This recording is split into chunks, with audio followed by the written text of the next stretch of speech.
So I'm showing you more of the pupés from Karen Rockwell's collection.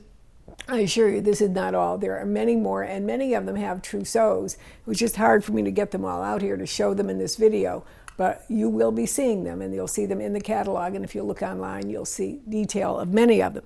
But I brought out a couple. Well, let's face it, I'm doing the video. I brought out a couple of my favorites. That's a fact. And this is one of my favorites, and a lot to talk to you about it. This is the lily, the real lily. Lily as she was named and presented at the time by the doll shop of Madame Lavallée-Perron, her doll shop a la Poupée de Nuremberg. And she was the one who really was responsible for cementing that 17-inch size as being the classic size of the poupée. Just like 100 and some years later, Mattel cemented the 11-inch doll, 11 and a half inch doll being the standard size for Barbie, and all of the other people that came along and tried to copy Barbie made it that same size. There was a reason for this. There's actually pretty much of a commercial reason for it, and you know what it was. You could buy one doll, but the endless desire for costumes would go on forever, and if they could all be the same size, that's terrific. Costumes, accessories, hats, furniture. There was a whole market for this type of thing. And Madame Lavallée-Perron was a really smart businesswoman, and she measured that in. She also made a stunning doll, and this is her doll with the original wooden body and with the label on the front of Madame Lavallée-Perron. Now, I want to tell you, and this is something else we're going to talk about. If you look at her neck, you will see down at the bottom of the throat, there is a repair. Almost like a repair that someone repaired but then didn't finish the finishing coat. Nevertheless, she has it. Does this bother you buying it, or do you see opportunity? Because I see opportunity. This is a stunning doll in every way. She is now going on to 150 years old. That's okay with me, particularly if I thought I could buy her at a more reasonable price than a perfect one. And she is a stunning doll with a beautiful antique costume. I'm going to take it down so you can see the back of the costume as well. Just absolutely beautiful. Look at her wig. Oh, it even has the original ribbon running through it. She has beautiful earrings. She has bisque hands. She has wonderful boots, undergarments, and a gorgeous, gorgeous costume. And here's what else she has. She has a trunk. And you know what the trunk has?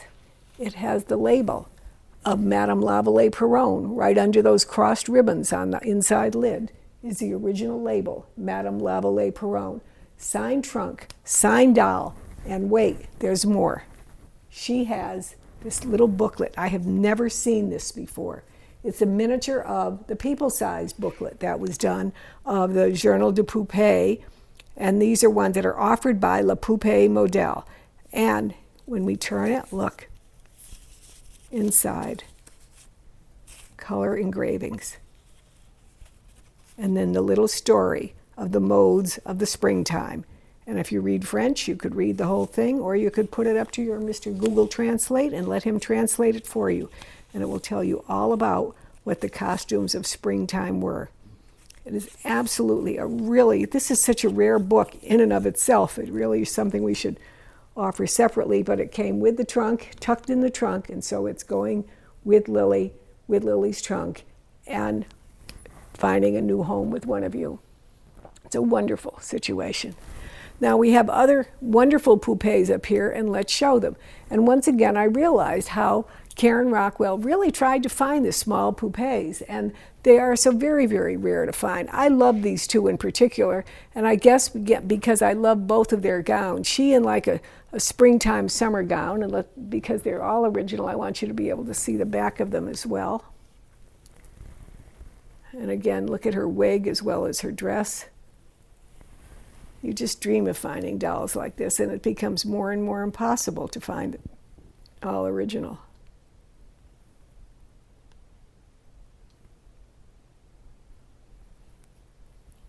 Tiny little 12-inch size. And her cousin, and again, which you can never have too much of in my opinion, white piqué with wonderful trim work along the bottom, and again in a tiny, tiny, like a size 0. Wonderful doll. And here she is in the back. Tiered, tiered, tiered. Fitted bustle. Do you see how the construction of these pieces is so extraordinary, so intricate?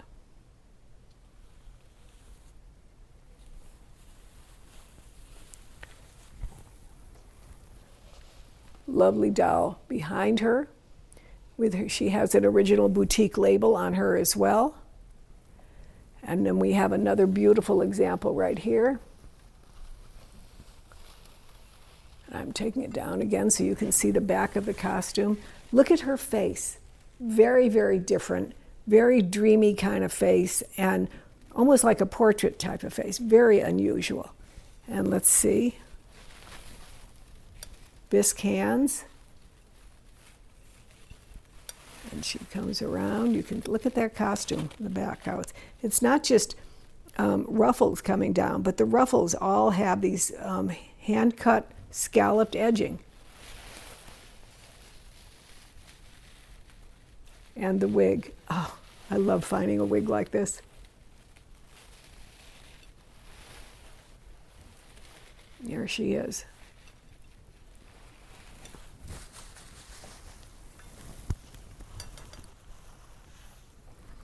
This is another quite beautiful doll right here.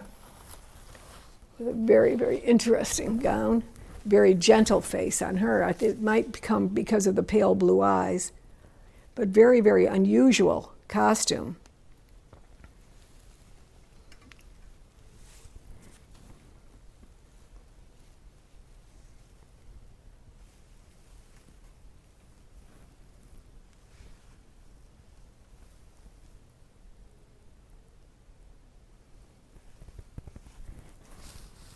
Come around, give one more look to the camera. Have your day in the sun. Beautiful doll. And one of my favorites to ever find is what's known as the early smiling Brew. This is the beginning of the letters, the pupés from Brew that were marked with the alphabet letters corresponding to what their size would be. And she does have this hint of a smile. Later on, Brew did what is commonly known as the Empress Eugenie smile or the Mona Lisa smile. That very, very kind, gentle, but more defined smile than this girl has, which is almost a little flirtatious, I guess you could say. But again, look at what else she has. Entirely original costume. Unbelievable. To find that and to find it in this state of preservation, particularly because blue, again, noticing the colors that appeared over and over again. Blue color was the one that was most susceptible to wear, to moth holes, and to other disintegration. So to find one in this state of repair is just pretty remarkable to find. Very, very beautiful doll.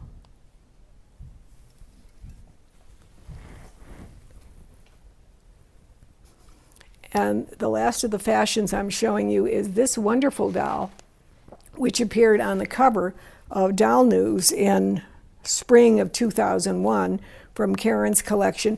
And she put it in an article that she wanted, she called, well, actually it wasn't written by her, but they showed her dolls, written by Lynn Murray, and it was called Worth Appreciation. And it was writing about the Paris fashion shop of Frederick Worth, not for dolls, but for people, and how those costumes tended to be then reflected in doll costumes. And she wrote of this dress in here, which is really, really great. It says, the influence of Worth with the self-fabric trim and minimal use of lace is seen in this three-piece silk dress, and indeed it is. Very, very lovely.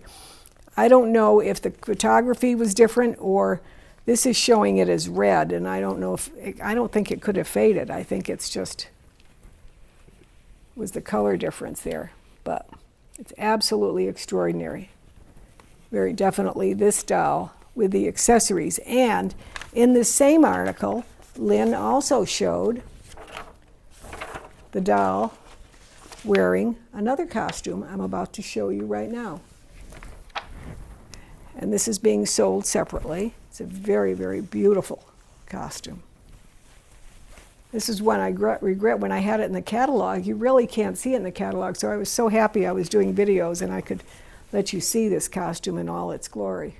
Has an extended train and absolutely wonderful Alençon handmade lace that is overlapping, not just laid on, but in overlapping like little panels, making it, giving it almost like a flyaway look. It is just wonderful.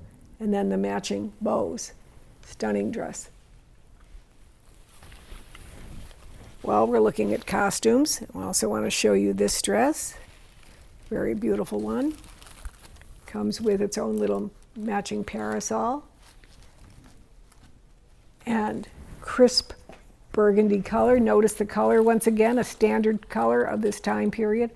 And the deeply constructed back with a double flounced bustle. And then folded pleats underneath that. And then the narrow pleated hemline with the other band of pleats above it. And then finally this dress, and I am told that this dress Karen had at one time, and I'm sorry I did not find it going through any of the material, but at one time she had this dress with this cape, and they were originally in a box from Mademoiselle Brew, very, very famous Parisian couturier who made many costumes for the Theriault company. And so I think it's fair to say that this was Mademoiselle Brew costume. Very beautiful black houndstooth. And notice again, all of the different colors, the different fabrics, different use of materials that was used and employed in the construction of the costumes for these dolls. But the costumes would be nothing if they didn't have the foundation that went with them and if they didn't have the accessories. There's one lot of, Karen was really fascinated with the construction of the undergarments, and for example, she has many hoops in her collection, and this is one, a very, very nicely constructed hoop. And if any of you ever thought a bustle is just a bustle, no, let me show you. Here is, in the same lot as that hoop, we have this bustle.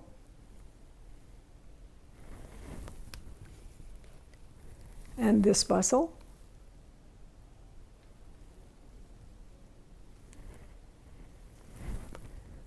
And then again this one, for different construction of costumes that you might have. You might need a particular form or shape of bustle. And then a fourth one to show you. This is the really, wow. This is what people work to get rid of today. Now they're putting it under the costume. Very, very fascinating. 4 different bustles in this one lot.